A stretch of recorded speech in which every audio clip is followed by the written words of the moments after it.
So good afternoon, Mr. Chairperson and Honorable Assembly members. I'm Dr. Kelly Bowers. I'm in my 8th year as Superintendent of Schools in Livermore Valley Joint Unified School District. We have ADA of 13,500 students plus. Thanks for this opportunity to speak. Before I get into the more factual part, I just wanted to use this opportunity to preface it with that this has been a very heartbreaking and frustrating personal and professional experience for us, watching the demise and downfall of two pretty incredible and once beloved charter schools. And even while using every legal process and authority in my capacity and in my district's capacity as authorizer, trying to unsuccessfully intervene before watching the school go further into debt and secure bonds that didn't make sense for the students, calling on every other agency imaginable across the state, up to including the California Department of Education for assistance and intervention along the way, being rendered essentially powerless and handcuffed to stop what we saw as a very active destruction due to the limits of the combined legal jurisdiction and the corrective actions that were available to us. So I testify today with the hope that this type of devastating experience by our community will not continue. It's too late for Livermore students, but it negatively impacted 1,500 students and their families, and with sometimes long-term repercussions, as well as the staff, as Mr. Thurman mentioned. And this should not be allowed to continue in other areas of the state. So I recently presented with an AXA legislative body about the same topic. And in Livermore, frankly, we've seen, they said, describe it as a movie. It's the good, the bad, and the ugly. Essentially, two once thriving schools were hijacked by a charter management corporation intent upon private gain and profits on the backs of our kids under the guise of public education. In this instance, the public education mission and purpose was completely subverted. So in my capacity with my board and my team, we work to secure all financial resources to educate children. In this case, clear examples of educating children to secure all financial resources for a few. So it's a travesty, and I will get back to my topics that I was asked to speak to, but I just hope and implore that you take this seriously, not as just the Livermore case, but as trying to make sure this doesn't happen to other thriving charters. So I was asked to talk a little about our history. So Livermore Valley Charter School did come into being after the closure of two open boundary magnet district schools due to budget constraints in the early 2000s. They were denied at the district level for various reasons, Alameda County Board of Education level, and the State Board of Education ultimately granted the original petitions in 2005. Then later, the formation of Livermore Valley Charter Prep, which was the high school, followed when the State Board of Education granted its charter in 2010. Our district became the authorizer, under my leadership, of the TVLC charters in the hopes of healing the divisiveness that occurred within the community when the charter schools were initially formed. We hope to have a more defined and collaborative relationship and to be more responsive to local charter families and the student needs. Many of our families were cross-constituents, co-located between district charter, and we had the advantage of proximity and care and investment, which the CDE, as they conducted their oversight remotely, didn't seem to have. The District Board of Education's cover sheet for our November 12, 2012 meeting, where we agreed to become the authorizer, stated this as follows. So I just wanted to read so you understand that that was our intent. The closure of two district schools in 2004, subsequent formation of LVCS as a state board authorized charter school, was a divisive event in the Livermore community. The first step in the process to reunify our community was for our district to enter as a formal authorizer, a relationship with LVCS. While the oversight of LVCS would require hard work by both parties, local authorization of a charter school would be the first step towards our long-term goal of bringing the TVLC charter schools and district back together as a unified community. The district's committed to carrying out its charter authorizer obligation in a fair manner that protects and promotes the interest of all students. So subsequently, in 2014, we granted the renewal petition, albeit with our board recognizing there were financial concerns at the time, but we did become the authorizer of LVCP, the high school, and completing in our best interest the reassimilation of the two charter schools into the district community. There were bright spots of collaboration. You have not heard of that yet, but I will share. As when our district joined forces with the charter schools, the families, and we worked together to promote and voluntarily share, unprecedentedly, our successful renewal of a local parcel tax to benefit all Livermore public school students, whether they chose charter or district. And that was a bright spot. Despite our best efforts and intentions, though, over time, as we became authorizer, the issues continued to bubble up and surface. Relationships with the management and the board deteriorated, but unintended consequences, the relationships were forged and trust was built with the growingly concerned charter families as they realized that somebody was paying attention and trying to correct. So my next portion is about how we viewed our roles and responsibilities. So we were guided by the following commitments that we take very seriously in keeping with our core values to ensure that the educational needs of all students enrolled in the charter school were met, that their well-being and social-emotional needs of all students in the charter schools were met, that the charter school would respect the legal rights of all of its employees, and that we could ensure the governing board operates with full transparency and accountability and adheres to all legal requirements and sound governing principles. Charter law allows some of the rules to be bent or changed or not adhered to, but there are some that they still should, and in this case, they were not always followed. And ensure that the charter school handles public education funding with the integrity and responsibility it must in compliance with the law and adherence with taxpayers' designated wishes. So the primary areas of concern that were relative to TVLC during the 2015-16 and 2016-17 school years, our district did its best to do its oversight with the resources given, and we issued 22 notices of concern or notices of violation to TVLC related to LVCS and LVCP. The damage caused by these violations affected all constituents at every level of the organization. TVLC's actions harmed students, parents, employees, and resulted in instances of misappropriation of public education funding. So I'll just give you an executive summary. There's much more, but the most egregious, some are not financial. But to your point, financial issues then create other issues for children.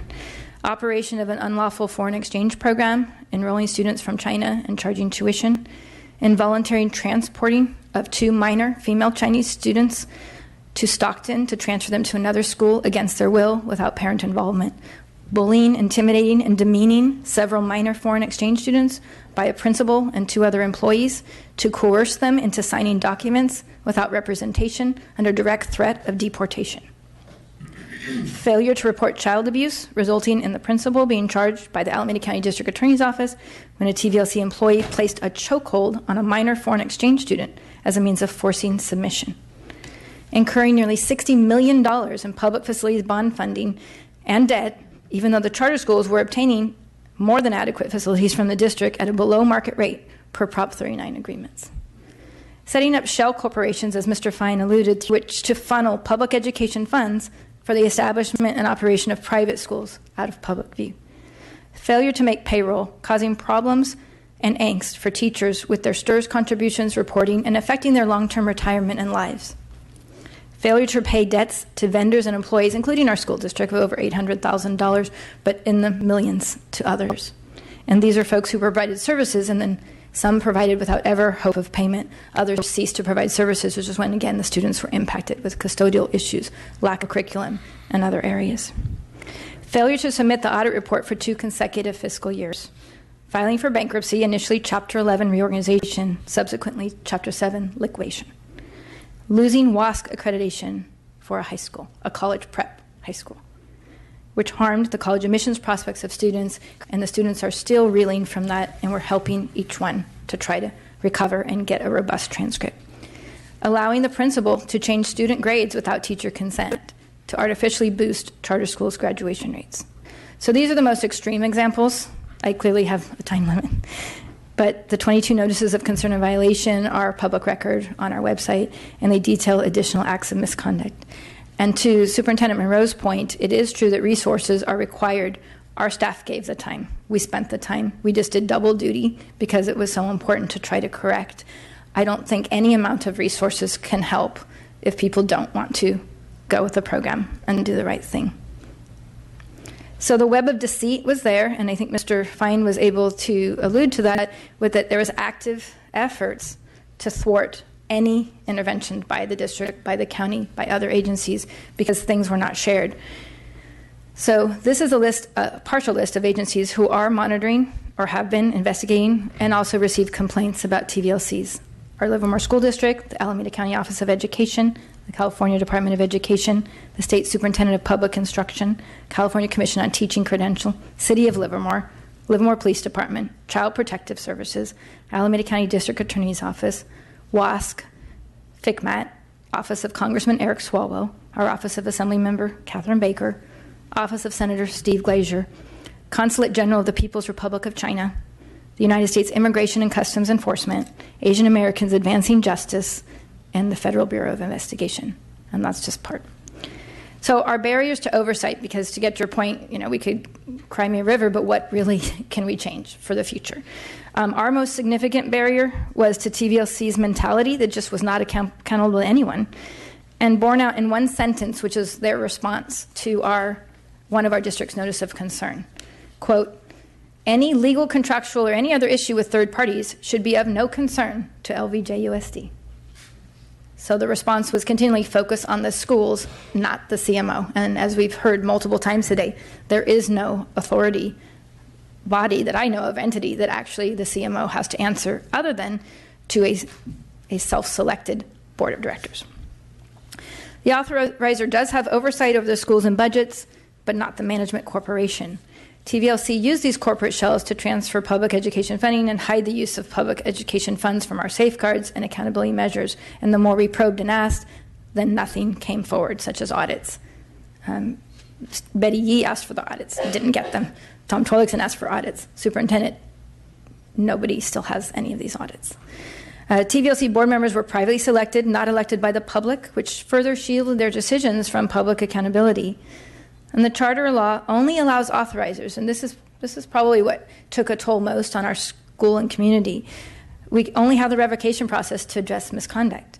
And that's a very severe consequence. That's closing schools for kids. But revocation is a lengthy process. It doesn't allow for any immediate corrective, progressive discipline or actions. And it impacts the students and families and leads to unending appeals, lawsuits, and destruction of relationship. So authorizers don't have this power to prohibit unlawful practices. We can't compel them to act lawfully. And every agency I appealed to couldn't compel things to go correctly.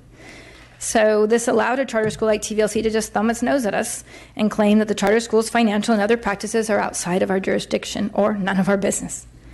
Authorizers do not have the jurisdiction, this is my most recent frustration, with California Commission on Teaching Credential. If I report charter educator or administrator misconduct, even documented with signed affidavits under penalty of perjury, I have been told twice that it's none of our business. It is not our jurisdiction because I'm not their superintendent.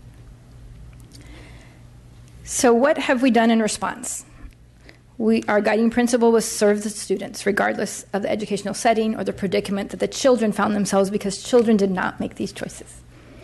So throughout the first half of 2016-17, that school, LVCS, lost approximately 1,000 students, with its enrollment falling from 1,300 to 300.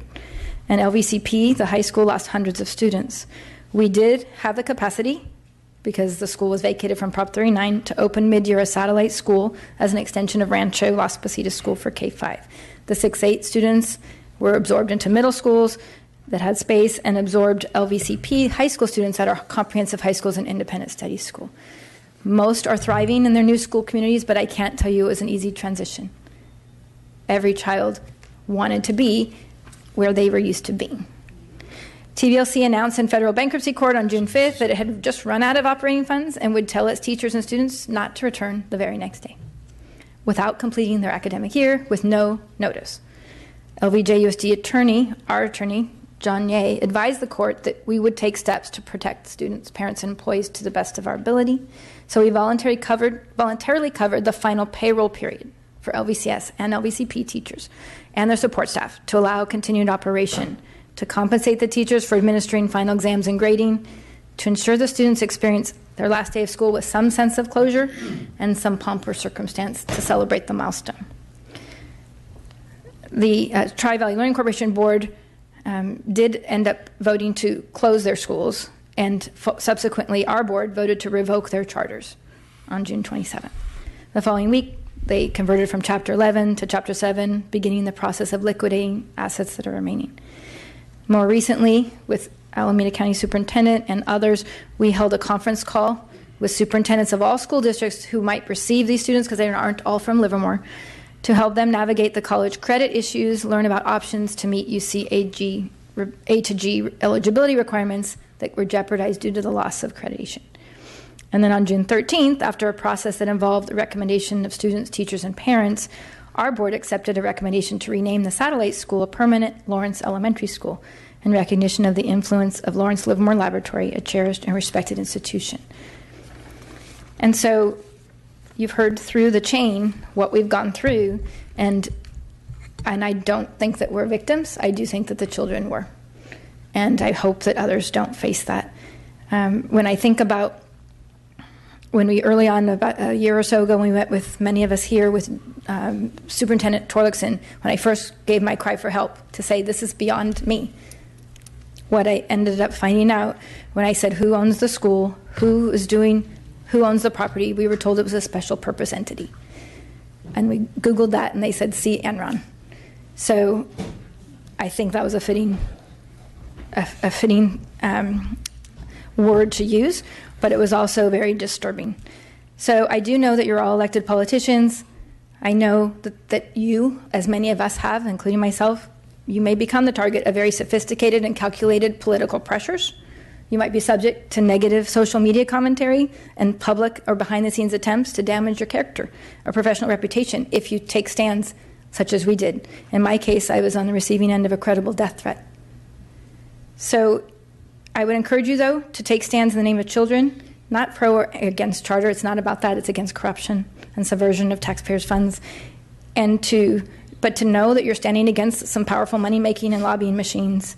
And if you can do that, you'll sleep well, you'll hold your head up high, you'll deal with the pressure, you won't complain about the lack of resources because you know you're doing the right thing for kids. And I appreciate your time as elected officials. And so I hope I didn't go over too much. Thank you. Next.